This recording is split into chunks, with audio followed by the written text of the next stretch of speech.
さあこちらはキノコの生産大手北斗のホームページです。今月掲載のコラムを見てみますと、10月病は菌活で解消との記事が載っています。さらにインターネットで検索をしますと、他にも10月病に関する記事が複数見つかりました。この時期要注意の10月病、しかもですね、北海道は発症しやすいというんです。一体どんな病気なのか、対処法はなど専門家に教えていただきます。題しまして、教えてドクター、道民は要注意、10月病って何？さあまずはゲストをご紹介したいと思います。平松記念病院の副院長、脳科学をご専門とします伊藤幸喜先生です。どうぞよろしくお願いいたします。よろしくお願いいたします。よろしくお願いいたします。ちょっとでも脅かさないでくださいよ。そんな道民は要注意とかっていうね。そうなんですよ。そもそも福永さんどうです？10月病ってご存知でしたか？もうこれはもう皆さんもきっともう5月病は聞いたことあるけどってことだと思うんですけど、なんなんですか10月病って。また5月病とは先生違うんですもんね。そうですね。5月病とは違いまして、10月になりやすいという意味で10月病という俗称ですね。俗称。はい、今日はその10月病について紐解いていきたいと思います。今回のラインナップです。そもそも10月病とは何なのか、どんな症状が出てくるのか、そしてなぜこの10月というこの時期なのか、さらには VTR にもありましたなぜ北海道は要注意なのか、その理由もしっかりとありますからね。そして今すぐできます対処法の2点、最後には先生の、実際に行っています健康法についてもご紹介していただきます。ではまずはテレビの前の皆さんもですね、周りの方などご自身にもねチェックをしていただきたいんですが、こんな人は要注意というサインが2つあるんです。まず1つ目、甘いものが無性に食べたくなる。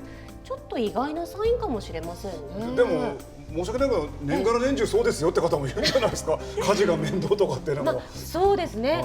それが例えば突然だったりするとこれ要注意かもしれませんね。それが10月病なんです。その10月病とはズバリこちらです。冬季うつのこと。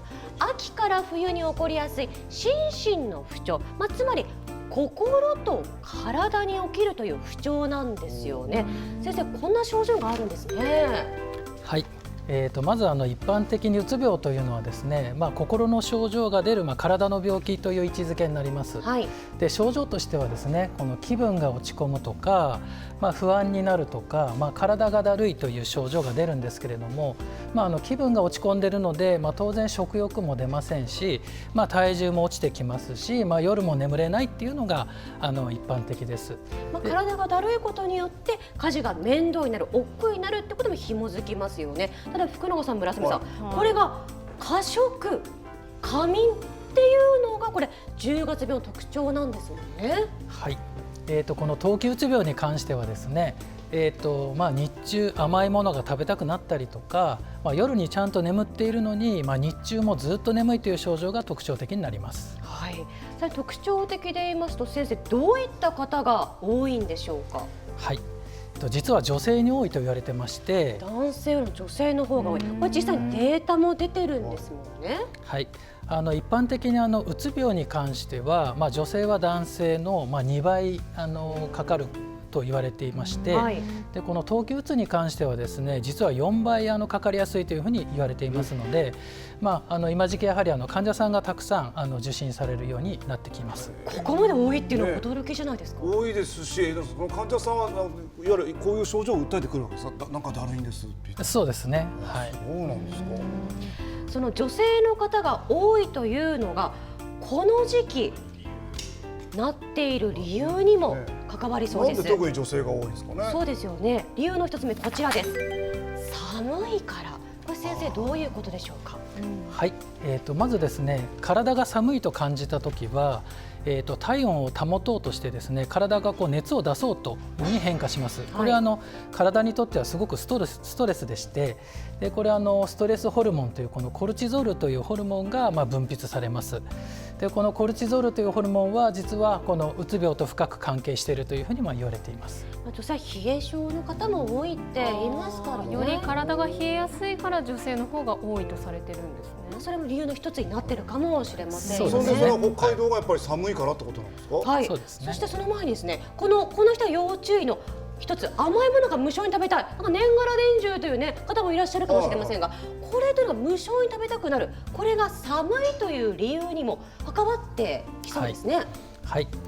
ですね、寒いとですね、皆さんその体の表面に血管が見えると思うんですけれども、これ静脈静脈なんですけれども、はい、寒さに当たるとですね、この静脈が収縮します。で収縮すると、心臓に戻る血液が多くなって、血圧がちょっと上がったりするんですね。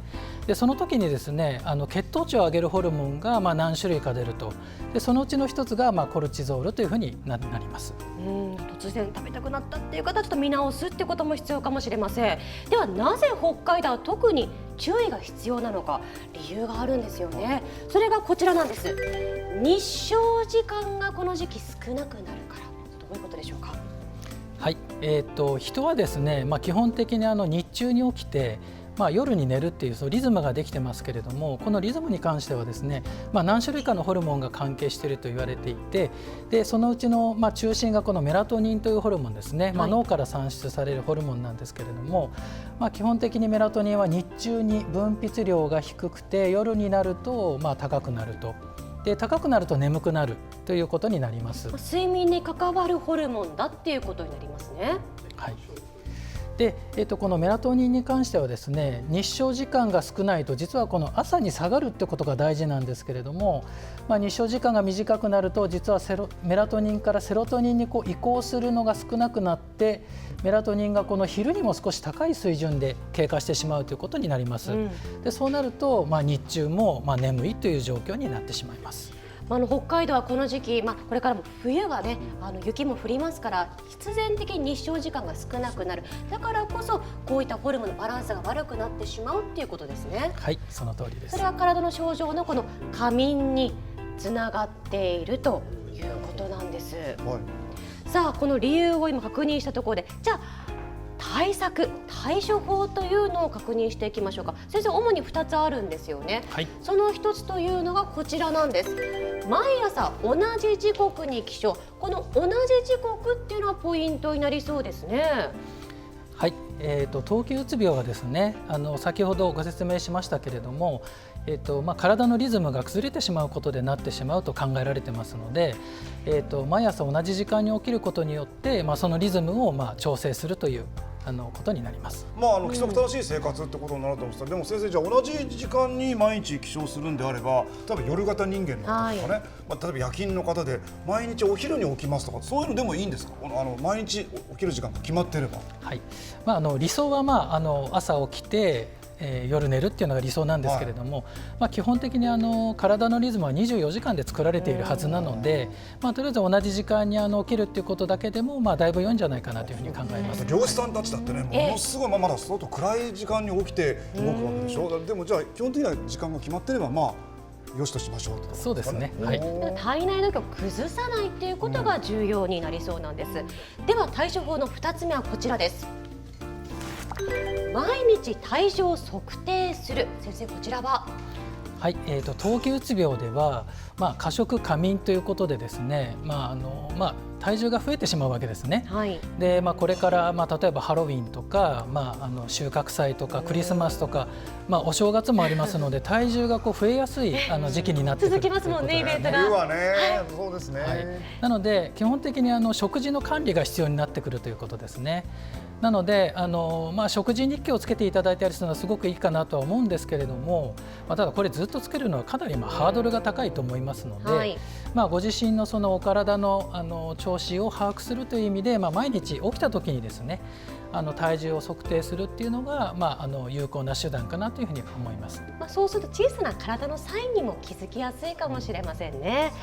では最後に先生が実際に行っています健康法についてご紹介したいと思います。これが一番参考になるんじゃないですか。はい、それがこちらなんですね。朝食を取らずに出勤しまして、出勤後に筋トレと朝食、先生これ毎朝行ってるすみません、あんですか？んまり参考にならないじゃないですか。そうなんですか、先はい、生。毎朝してます。朝食は朝食べずに？そうですね。基本的にですね、基礎代謝を下げないということを目的でやっています。はい。でですね、朝食事を取らずにですね、もう起きたら外に出てしまうわけですね。そうすると私バスで出勤してますけど、40分ぐらいかかるんですけど、で20分ぐらい歩くことになります。で前の晩から何も食べてないので、この空腹状態になるわけですね。なのでその時はおそらくその体の中の脂肪を燃焼してエネルギーを使っているはずです。でその後ですね、職場に着いたら、喉乾いてますので、ちょっと豆乳とかを少し飲んでですね、でその後筋トレをするわけですけれども、この筋トレもですね、特に筋肉をつけたいわけではなくて、筋肉を減らさないということですね。で筋肉が減ってしまうと基礎代謝が減ってしまうので、そんなハードなことをやる必要はないので、それぞれ皆さんやりやすいような継続できるような筋トレをしていただいたらよろしいかなというふうに思います。その後朝食を食べる。そうですね。でこれ朝食はもう必須で、これ朝食を食べなければやはり筋肉が減ってしまうので、基本的に代謝が減ってしまうということで本末転倒になってしまうんですよね。なので、これ特に冬季うつ病に対して行っていることではないんですけれども、朝の外に出て光を浴びたりとか、あとこの体重の管理ですね、この点に関しては、冬季うつ病の、治療とか、予防には、少し有益なんじゃないかなというふうに考えています。無理をしない程度で継続するっていうことが必要になってきそうですね。いや誰でも起こりうるかもしれません。この10月病について、症状がしんどかった場合はお近くの医療機関などに相談するようにしてください。